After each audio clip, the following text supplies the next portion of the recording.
अस्सलाम वालेकुम। आप देख रहे हैं खालिद इकबाल यूट्यूब चैनल। नाजरीन, किसी माशरे में जब बुराई मामूल बन जाए तो एहसास मर जाता है। एहसास की मौत माशरे की मौत है, जिससे बदबू आना शुरू हो जाती है और वो माशरा दुनिया में अपनी इज्जत व वक़ार खो देता है।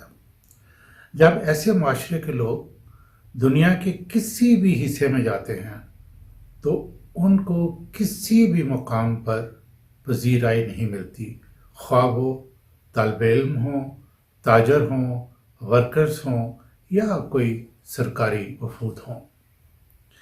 बुराई क्या है? कोई गैर कानूनी, गैर अखलाकी अमल करना या ऐसे अमल में मदद करना, ये बुराई है। दुनिया के तमाम मज़ाहिब, ख्वाह मैन मेड रिलीजन हो या डिवाइन रिलीजन्स हों, बुराई से मना किया गया है। पाकिस्तान में तकरीबन 97% मुसलमान बसते हैं। हमारे आइन या क़वानीन में कोई भी दफ़ा या क्लॉज ऐसी नहीं हो सकती जो इस्लाम से मुतसादम हो। लेकिन हकीकत हाल ये है कि हम अपने मक़ासद हासिल करने के लिए दूसरों पर झूठी FIRs दर्ज करवाते हैं।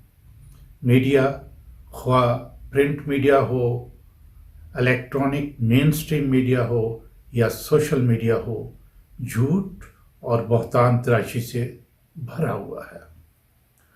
और जो लोग ये काम कर रहे हैं वो सब बज़ाहिर पढ़े लिखे नज़र आते हैं, ख़ास तौर पर मेन स्ट्रीम मीडिया के मेज़बान जो अपने लिए एंकर का लफ्ज़ इस्तेमाल करते हैं और तनख्वाहें भी माशाल्लाह काफ़ी लेते हैं।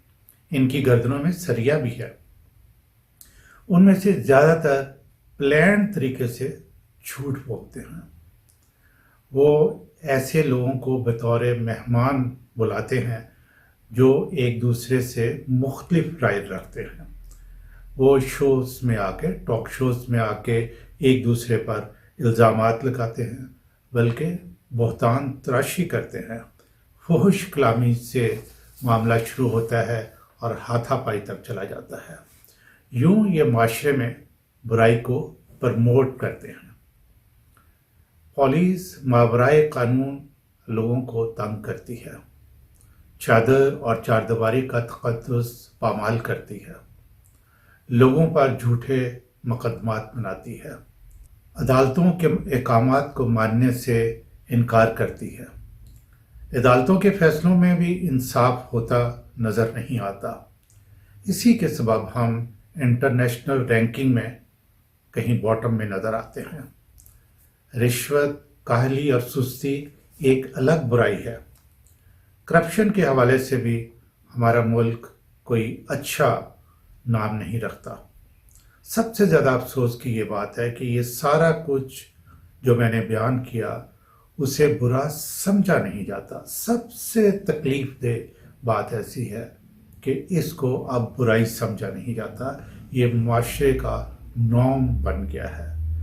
जब मुआशरा ऐसा हो जाए तो अल्लाह की रहमतों का हकदार नहीं रहता और हक हर वक्त ये खदशा रहता है कि कहीं अल्लाह की गिरफ्त में ना आ जाए। कहते तो हम अपने आप को मुसलमान हैं, लेकिन अल्लाह के अहकामात पर अमल नहीं करते। मैं कुरान पाक से कुछ आयतें पेश करता हूँ। इन आयतों का मफ़हूम समझते हुए मौजूदा इलेक्शन को जहन में रखें। इसमें अदलिया का किरदार, इलेक्शन कमीशन का किरदार, ROs का किरदार और उमूमी तौर पर इंसाफ के तकाज़े आप जहन में रखें। ये जो अमूमी तकाज़ों की मैंने बात की है, ये हर शख्स समझता है कि क्या सही और क्या गलत है, क्योंकि अल्लाह ताला ने कुरान पाक में बड़ा क्लियरली ये फरमाया है कि मैंने इंसान को गलत और सही की समझ के साथ पैदा किया है। सूरा अल-माइदा की आयत नंबर 2 में अल्लाह ताला फरमाता है نیکی اور پرہیزگاری کے کاموں میں ایک دوسرے کی مدد کرو، اور گناہ اور زیادتی کے کاموں میں ایک دوسرے کے مددگار نہ بنو، اور ڈرو اللہ سے، بے شک اللہ سخت سزا دینے والا ہے۔ ظاہر ہے یہ سزا انہی کو ملے گی جو کہ غلط کام کرتے ہیں یا غلط کام کرنے میں تعاون کرتے ہیں۔ یہ سورہ المائدہ کی آیت بہت کلیئر ہے۔ فرض کریں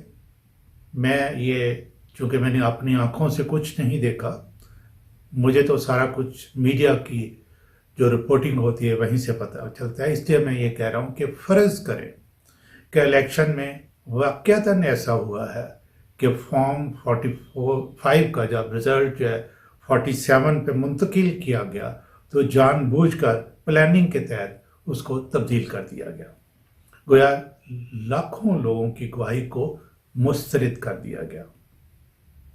یہ بہت بڑا گناہ اور زیادتی ہے، اور اس میں پوری چین میں جو بھی انوالو ہے اللہ اسے سخت سزا دے گا۔ یہ اللہ نے خود قرآن پاک میں فرمایا ہے، جو کہ میں نے ابھی آپ کے سامنے سورہ المائدہ کا ترجمہ پیش کیا ہے۔ سورہ النساء آیت نمبر 85 جو نیک بات کی سفارش کرے گا تو اس کے ثواب میں اس کا بھی حصہ ہوگا۔ ذرا غور فرمائیے کہ صرف سفارش کرنا، مدد کرنا، تعاون کرنا، کسی کو کہنا، نیک کام میں وہ بھی حصے دار بن جائے گا، اور جو بری بات کی سفارش کرے گا تو اس کے گناہ میں وہ بھی حصہ پائے گا، یعنی اس کو بھی سزا ہوگی۔